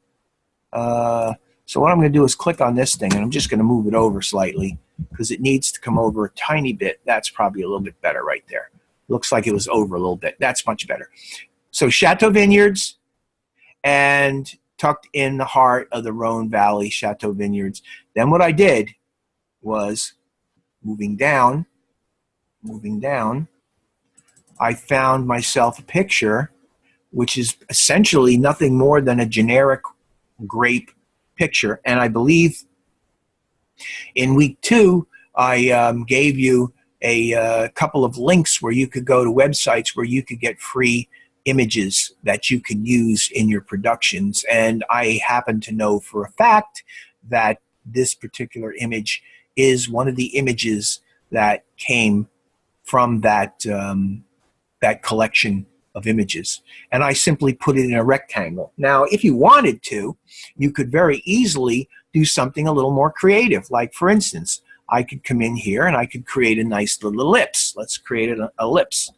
I don't want to create an ellipse. There we go. Create an ellipse. Let me make it as wide as I can. Hold on. Give me a second here. Get it all the way over to there. Let me bring it up a little bit and bring it down just a touch. I want to get this just right. Okay, now let me just drag it over like that. So if I wanted to, I could create an ellipse like this. Okay, I'm having a little trouble getting it right where I want it. That's probably good. There we go. So now I got that ellipse. If I wanted to, this goes back to what I was telling you before about a clipping mask. I'm going to select both of those images. I have the picture selected, and I have that ellipse that I made selected. Go to the Object menu and go to Clipping Mask and go Make. And now I have this neat little oval inset photo of the grapes instead of the square. Now, again, I'm only showing you this because this is a couple of things that are very easy to do in Adobe Illustrator, and they help make your images look a little bit better. So I will go Edit, Undo, making that clipping mask, and I'll take that clipping mask and move it out of the way, and there's my picture. Okay, so if you wanted to do something like, you know, making this thing oval instead of, you don't want it to be a square shape, maybe you want it to be, you know, some sort of a oval shape like what you see here, you just make an oval, you select the two objects, Object, Clipping Mask, Make, and there you have it. You got yourself a nice clipping mask of your object. Pretty cool. All right, and let me scroll down a little bit, and then you see right here, government warning. Now, one thing, let me go back to this for a second. There's your government warning. Okay, so again, the important thing for you to understand is it tells you a barcode is mandatory. You can use this barcoding generator to create one. Not hard to do. And the government warning is mandatory. So what I want to say about this is, let me get out of here. I want you to notice that I made my government warning rather small, okay? The important thing for you to understand is the government warning can be tiny. It can be very small. It just has to be on the package. It's mandatory for that to be on the package. I've seen many students give me gigantic government warnings, and I just want you to understand it's a tiny, tiny bit of copy. It has to be there, but it doesn't have to be big and bold. That goes back to, you know, if we go back to our, let's go back to this, all right, and let's go back up to where we're talking about, I'm looking for, I think it's in my, actually, I think it's in my, let's see here. Visual hierarchy. There we go. We're talking about visual hierarchy. Okay. This is extremely low in the visual hierarchy. As a matter of fact, you can almost consider it to be an aggravation. Okay. It's mandated. It's government mandated. You must have that on the box. It has to be on the box. It's against the law for it to not be on the box. However, with that being said, it doesn't have to be big. It can be very small. So I just want to give you these little indicators because these are the things that, you know, I can help you with when it comes to helping you get this thing set up, how to put these elements in place. Now, as far as the barcode is concerned, the barcode doesn't have to be gigantic either. I got this barcode just big enough that it looks to me like it's about an inch. I'd say maybe 1.25 inches. I'd say that's about how wide that is, about 1.25 inches. And my guess would be at 1.25 inches, the barcode reader would have absolutely no trouble reading that barcode. Now, if you got some specific instructions from the printer or from your client telling you that it has to be a particular size, you would make it a particular size. But for me, I made mine about 1.25 inches wide, I think is what I did. And I think that there would be no problem with a barcode reader reading that barcode. Now, finally, they produced and bottled by Chateau Vineyards, Napa Valley, California. This is also mandatory copy. Let's see what we got here. Government warning. Name and address of bottle. Name and address of bottler. Mandatory. Produced and bottled by Chateau Vineyards, Napa Valley, California. So, see, what I'm trying to say to you is this is what you're looking for right here. I'm going to color it red. That's what you're looking for. When you do this, there are mandatory things that have to be there. Look, mandatory. See? Got to put that in. Got to be put in somewhere. And you have to, as the graphic designer, you have to make the decision where these things go. Okay, and most of this stuff, like for instance, the name and address of the bottler, I'd put that on the back. Vineyard destination, I would put that on the front. Percentage of alcohol, I put that on the front. Net contents, I put that, I believe, on the front. I might have left that out, and if I did, I'd put it in. It might be on the back. Let me see if I put it in there. Even I might have missed that. Yeah, actually looks like I did. So I would put that in, and I would maybe put that in on the front. All right. So I'm not going to bother doing that, but I'm just saying percentage of alcohol, 12% by volume. No, actually, I do have that on there. The net contents is what it is. That's also mandatory, okay? This is also mandatory. So these things have to be on there, mandatory. Okay, I have something similar to this on there, mandatory. Government warning, mandatory. It's absolutely essential that you understand this. Barcode, mandatory. Now, they don't have mandatory for additional information. You'll notice that. It doesn't say you absolutely have to do it, but I'm telling you flat out that it should be mandatory. You should definitely put this on the back panel because it will help you fill the panel with something that makes sense to the overall project. Okay? And again, look up here, vintage year, mandatory. So I'm taking the time to highlight these things so that you understand what has to appear on this package. Mandatory. Brand name, wine producer, Chateau Vineyards, logo, mandatory. Okay, wine type, I have the wine type on the front. Again, mandatory. So it's really critical that you understand that the elements that go on the package as far as copy is concerned have been provided by the client, in this case, the course, for you. But this is what you really should understand is that this information would be information that the client would be giving you. Your client would be giving you this stuff. This is the stuff that the client would give you that would be incorporated into your package design. So it's really critical that you understand that these things have to appear because the client is going to be giving you this, and this is the whole purpose of the box, is to put this information across to the customer, the consumer, somebody who's going to be buying this wine.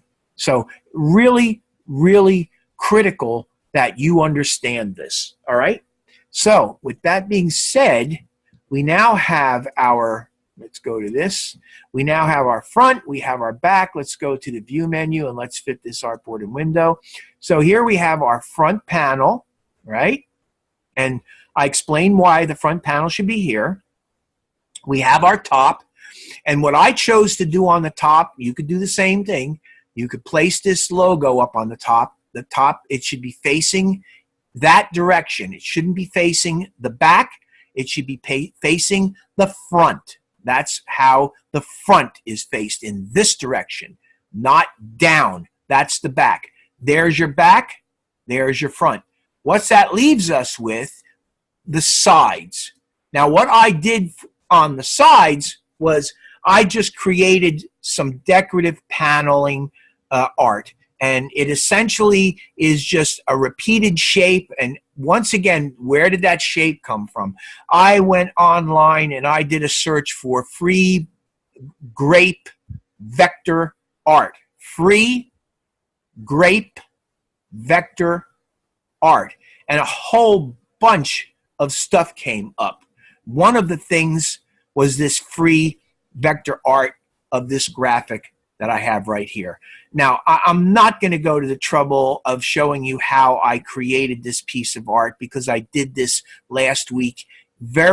I did it very carefully in my live sessions. You can go back last week and you can take a look at the live sessions from last week and it'll show you exactly how I did it. Basically, these were bitmaps. And what I did was I selected the bitmaps and I went into the object menu and I went to image trace and I went image trace make, and it turned them into black and white graphic shapes. I modified the graphic shapes, cleaned them up, if you will, by opening up the panel, which can be found here in the properties, okay? And then I traced them. I went object, image trace, expand, right there. And then it turned them into vector shapes. So I had this vector shape of a leaf, and I had this vector shape of this curling little vine that's connected to the leaf. And then all I did was I just repeated them into a pattern, repeated them, copied them, pasted them over here. I flipped them over by coming over here, and I used this, the reflect tool. I reflected them, okay? And why I'm going through this and I'm explaining this to you, but I want you to understand that in my last week's demonstration, my last week's live sessions, I show step by step how I did this. So I'm not going to, I don't want to do it tonight. I want to do it again, but I did this step by step last week. So all that I did here, you could see how I did. And you could do the same sort of a thing. You don't have to use the same graphics. You could copy the same basic ideas as I used and come up with something of your own and end up with something that will work very well. All these techniques are very universal. And the most important thing is for you to understand that the side panels are nothing more than decoration.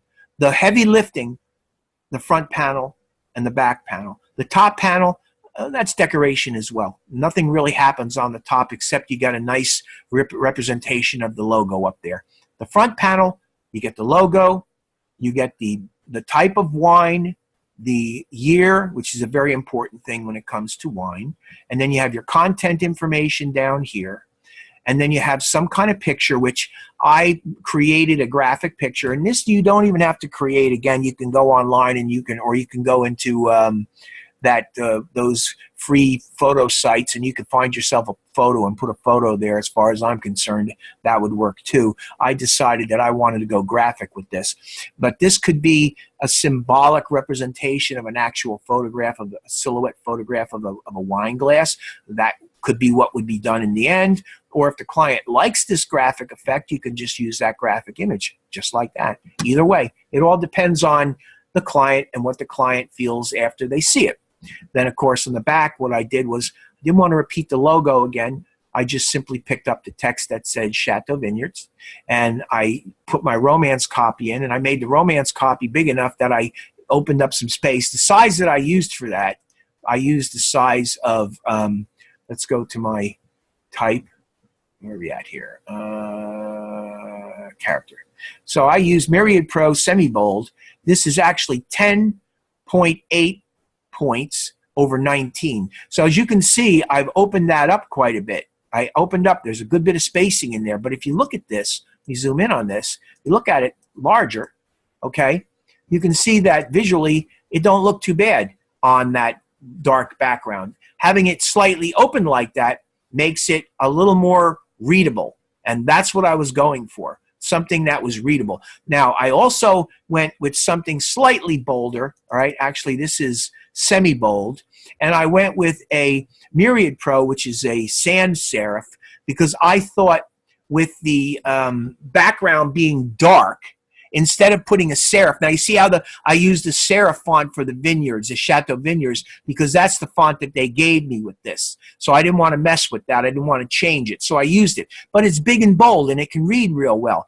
If this were set to, let's say, for instance, let's go to Times New Roman real quick, and you'll see I can explain to you why I did what I did. Let me go to Times New Roman, see where it is. I got to go down and pick it up, I guess. It's not going to show me.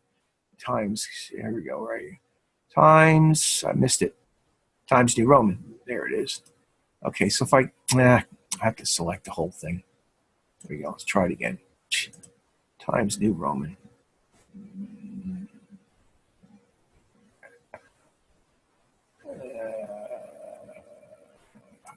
There we go. There. Look at what happens with Times New Roman. See, in my opinion, harder to read.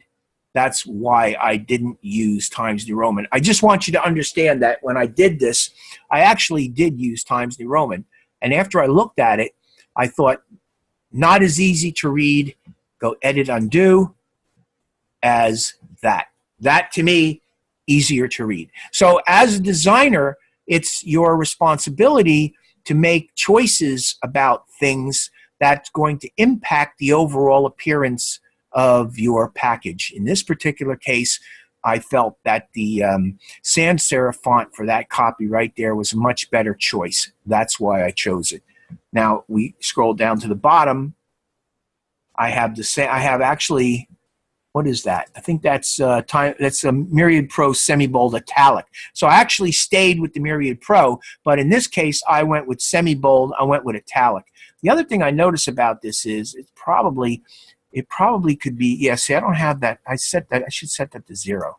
Yeah, I have that set to where I have some tracking, and I actually undid the tracking because I don't think that the tracking helped it at all. And actually, this still hasn't helped it enough. Let me open this. Let me select it again. Let's go to tracking. Let me actually open up the tracking. There we go. Let's see if that helps. Yeah, a little bit better. A little bit better. Reads a little bit better. But it can be small. And what size do I have this at? Let's see. This is at, yeah, see, it's 7.2. That's very small type. But who cares? It's there. You know, people aren't going to read it.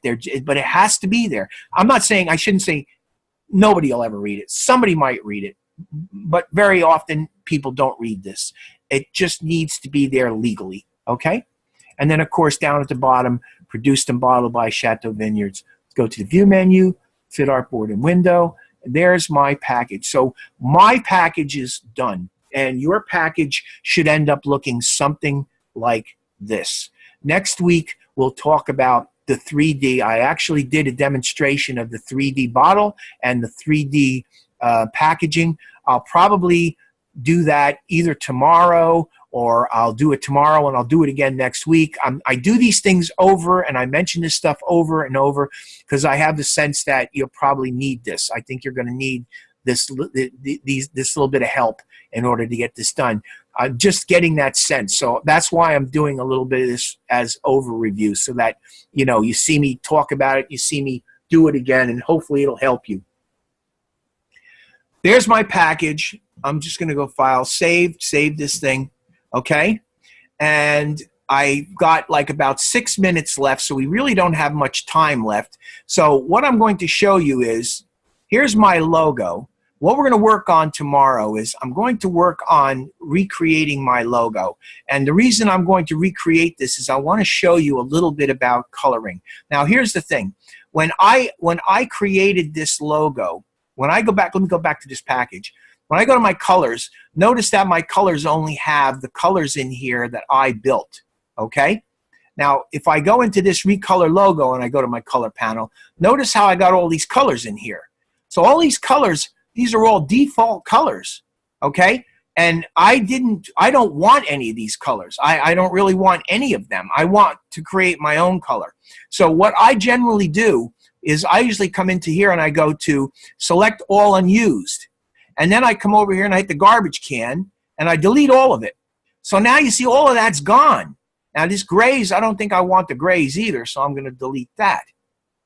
Now what I have here is I have nothing but colors that are being used. Not all the colors got in here, though. So what I'm going to do is I'm going to register some of my colors. So the first thing I want to do is I want to come in here and go to my layers panel, and I want to unlock my sample layer. Okay? There we go. And I'm going to open up my swatches. Now I'm going to click on that color right there, and let me get to my group selection tool first of all. Let me bring this out. I'm going to put some of my colors in here. Give me a second. There we go. Okay, so group selection tool, I'm going to click on that. I got that color registering there. I'm going to go new swatch, and it's going to be process color, and I'm going to call this brown, and hit OK. Now I'm going to click on this, and I'm going to go new color, or new swatch, I'm sorry, and we're going to call this dark brown. Dark brown. Hit OK. I have green, okay, and I'm going to new swatch. This is just going to be green, and hit OK. All right. And what's the other color that I got here? I got this color here, which is actually, I'm going to grab it. This is my new swatch. I'm going to call that, yes, all right, that's fine. See, I'm looking. All right, so there you have it. So what I've done basically is I've established a color scheme for my logo. All right. What I'm going to do tomorrow, because we're really out of time right now, what we're going to do tomorrow is we're going to go in there. So right now, let's just review what we got. I'm going to double click on that, and you can see that this is a color type. This is process color. So that blue color, which is being used here just as a background, it's not going to actually get done in, it's not going to be used in my final logo. It's just there to help me visualize what I'm doing. That's a process color. Okay, what's this one? I think this is a process color as well.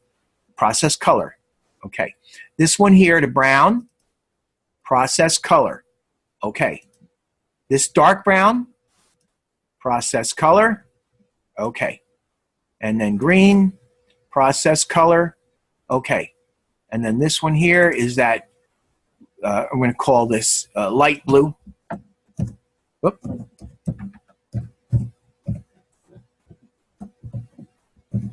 Light blue. There we go, light blue. Okay, so now I have my colors. I made those colors up. If I wanted to, I could come in here, and I could go to my color books, and I could open up CMYK coded, and I could pick all of my colors, those colors here. I could pick all of them out of here if I wanted to, and I would get all those colors. See all the colors that are in there? I could have gotten the green out of there, okay? I could have gotten a light blue out of there. Let's find my blue areas. Let's go to right about here. So I could get something like a nice light blue out of there. I'd need something a little bit more purpley blue. Maybe look more like that, like that, like that, something like that. Maybe even more purple. Let's go up a little bit more to purple. Yeah, so here we go. Like that right there. See what I'm saying? My browns, I could go to my, let's go to my browns and see here. Okay, so here's my browns. Let's go and see what I got for browns here. I need something, what do I got? What do I got? What do I got? What do I got? Maybe down this way. Nope, I gotta go up. Browns. So we're looking for something in the neighborhood of nothing really dark enough in here. It's kind of like a little too light. Nothing really dark enough. I'd probably end up having to go pick something like this, you know, in there somewhere. And then of course that tan color we could probably find easy enough.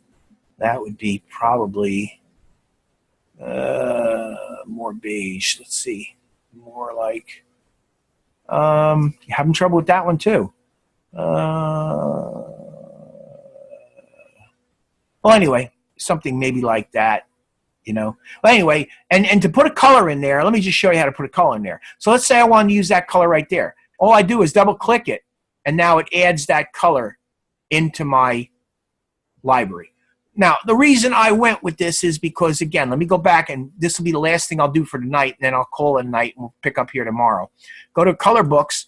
What I did was I chose Pantone CMYK color. The reason I chose Pantone CMYK color to add these colors in is because I wanted colors that I could use both as a Pantone color or as a CMYK color for printing. Okay, that's the best way to go about doing it. And I will pretty much guarantee you that this will be printed on a coated stock. So I don't choose uncoated, I choose coated. All right? There you have it. Let's call it a night. I will pick up here tomorrow night. Please give me a call so we can set up some help for you. Please. Thank you.